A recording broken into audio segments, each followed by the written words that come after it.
Perkenalkan, nama saya Nurul Aini di kelas PJKR 4D dengan NPM 1910631070111. Di sini saya akan menjelaskan tentang titik berat dan kesetimbangan. Titik berat adalah titik di mana gaya berat benda atau anggota tubuh itu bekerja, atau sering juga disebut sebagai titik keseimbangannya. Dapat juga dikatakan bahwa berat adalah titik yang mewakili berat dari benda atau tubuh. Setiap anggota tubuh kita, seperti halnya dengan benda-benda lain, mempunyai massa. Setiap anggota tubuh kita mempunyai titik tangkap dari massa yang bekerja. Massa anggota tubuh kita yang bekerja sebagai gaya berat atau gaya tahanan mempunyai titik pusat massa. Titik pusat massa itulah yang disebut dengan titik berat.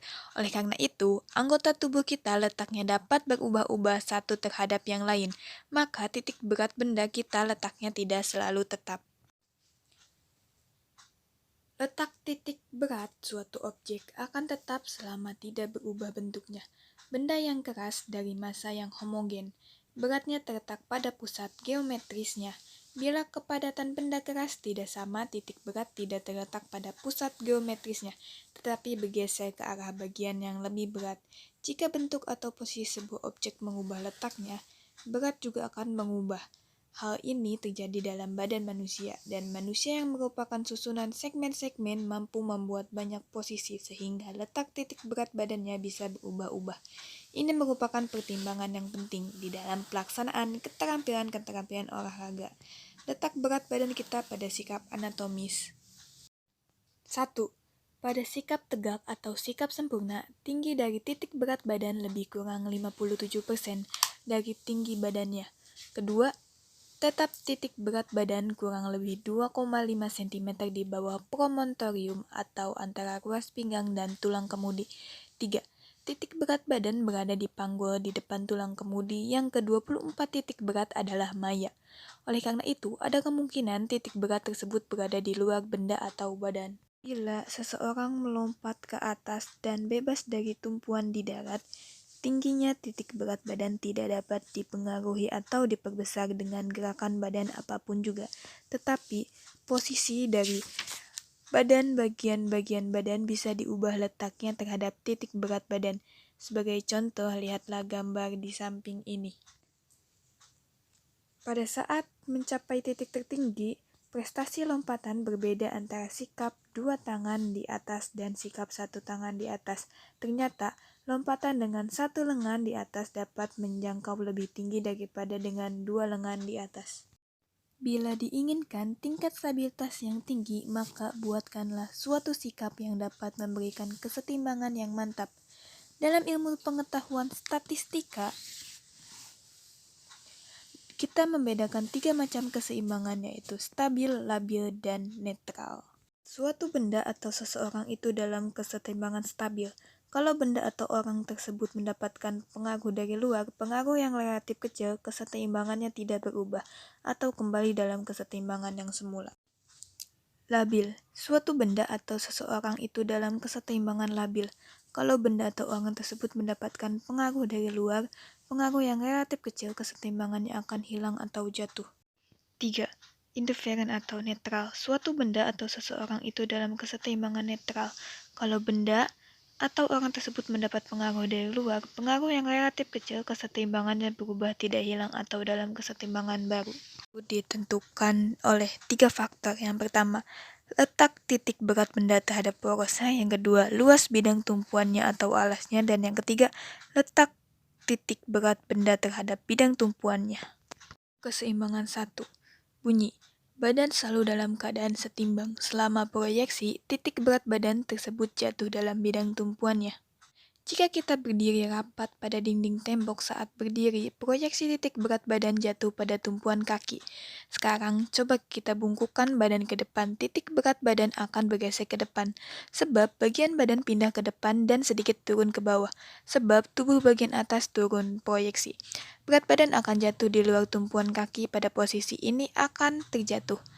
Kalau kita membungkuk di tempat yang bebas, tidak rapat ke dinding, tidak akan terjatuh sebab saat titik berat badan bergeser ke depan, pantat kita akan bergeser ke belakang.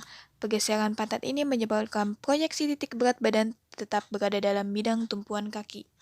Kesetimbangan 2. Bunyi. Stabilitas berbanding lurus dengan luas bidang tumpuannya. Artinya, makin luas bidang tumpuannya, makin besar stabilitasnya. Sebaliknya, makin kecil bidang tumpuannya, semakin kecil pula stabilitas. Jika kita berdiri dengan kedua kaki dibuka selebar 30 cm, kemudian buka kaki lebih besar lagi menjadi 60 cm, ternyata makin lebar atau makin luas tumpuan kaki kita, makin stabil posisi kita. Coba perhatikan gambar di atas ini. Pertimbangan 3. Bunyi. Stabilitas berbanding lurus dengan berat badan atau benda, artinya semakin berat badan seseorang semakin besar stabilitasnya. Sebaliknya, semakin ringan badan seseorang semakin kecil stabilitasnya. Contoh, pada pertandingan bela diri tinju, ada kelas-kelas berdasarkan kategori berat badannya. Berat badan yang sesuai akan sesuai pula stabilitasnya, sehingga tidak akan terjadi kecelakaan yang fatal bila salah seorang kalah dalam pertandingan. Hukum kesetimbangan 4. Bunyi. Stabilitas berbanding lurus dengan jarak horizontal dari titik berat badan terhadap sisi bidang tumpuan. Ke arah mana benda atau badan bergerak, artinya semakin besar jarak horizontal ke arah tertentu, makin besar stabilitasnya ke arah tersebut. Sebaliknya, makin kecil jarak horizontal, makin kecil pula stabilitasnya. Contoh, jika orang beradu tarik tambang, mereka membuat sikap begitu rupa sehingga bagian badan kepala condong ke depan, sedangkan kaki yang satu dijulurkan jauh ke depan.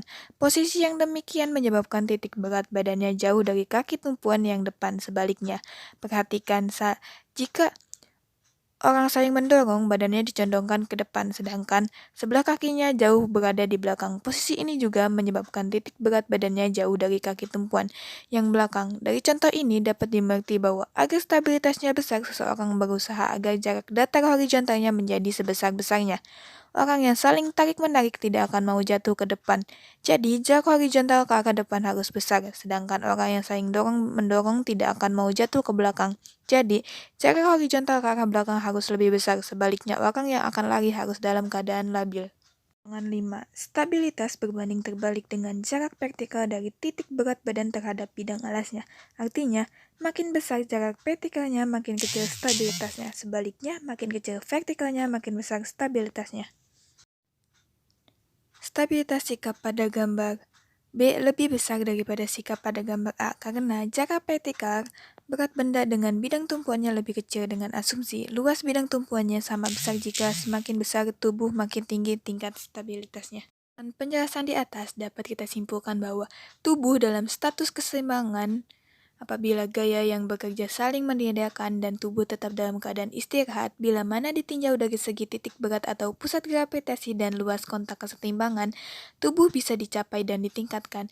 Bila letak pusat gravitasi direndahkan, misalnya pada posisi tidur atau duduk, kedua peningkatan luas permukaan penyangga misalnya dari posisi tidur-duduk ke kedua kaki dilebarkan. Kesetimbangan tubuh dapat dikurangi dengan cara yang pertama, meningkatkan pusat gravitasi dengan cara angkat tangan ke atas menjunjung badan di atas kepala. Yang kedua, mengurangi dasar permukaan penyangga dengan cara menjinjit atau berdiri dengan satu kaki.